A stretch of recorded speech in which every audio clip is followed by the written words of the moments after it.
which systems can speak to your backend ERP system or S4 system. Is it only PI, API management, gateway that can do this communication, or can everybody, all applications do this? That was a topic of my survey last week, and 2/3 said yes, all your connections to the backend need to go through one of these managed brokers, and 1/3 said, well, no, you can handle it without these things. And obviously this is something that needs to be in your governance strategy about how you're managing your SAP integration. So if we just go back and take the evolution of this. So in the dawn of ERP, it was like, if you can communicate with the ERP systems, it's good, we love you, and it will simplify our life. It could either be by files or RFCs, or whatever you wanted to use.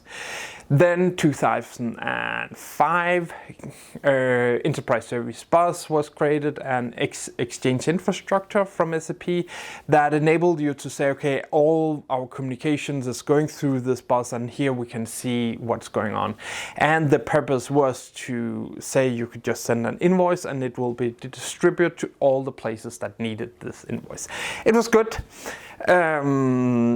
It gave some monitoring. You could see what was going on in your landscape, and yet it wasn't really the best monitoring you had at that point in time. But okay, it was a way limiting who could communicate with your backend system.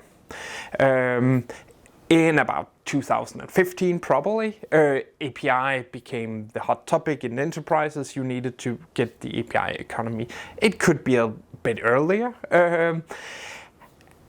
And SAP created gateway, API management as a way to govern your API calls to your backend to simplify the processing. Then in, I guess, last couple of years, we have seen the events with Kafka and SAP's Enterprise Messaging that allow you to handle or just say, we've created a new sales order, who cares about that? And they can fetch the data, use an API to retrieve all the necessary information and handle the processing asynchronously.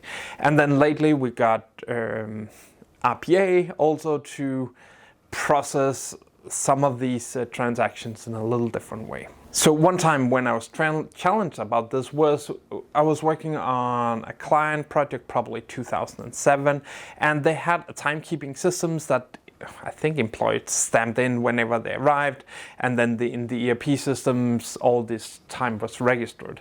And they used RFC directly to the ERP system, and we wanted then to move this to connect via the PI, and that way we would be able to see what was going on.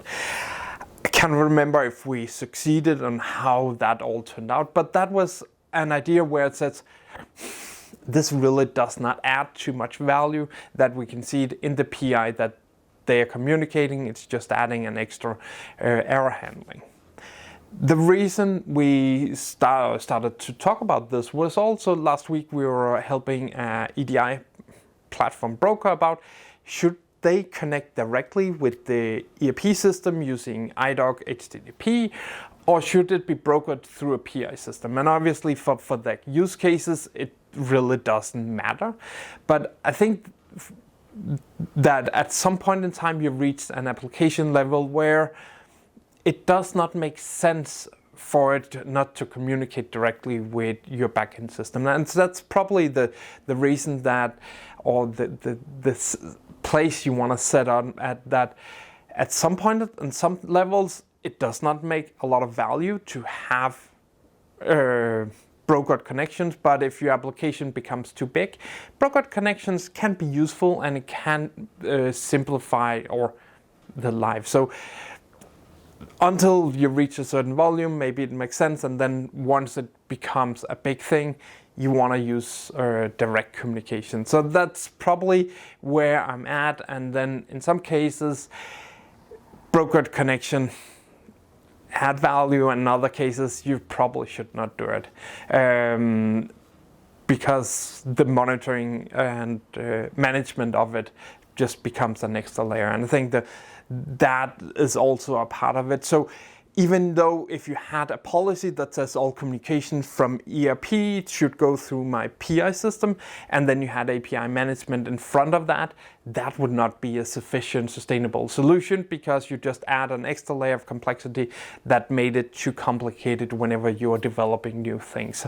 So that's my thoughts on it. If you have any ideas, comments, please feel free to put them below. If you like the video, click like, click subscribe. I really appreciate it. So thanks for watching. I hope this have given you some ideas about your architecture and how you can build it better. So thanks for watching.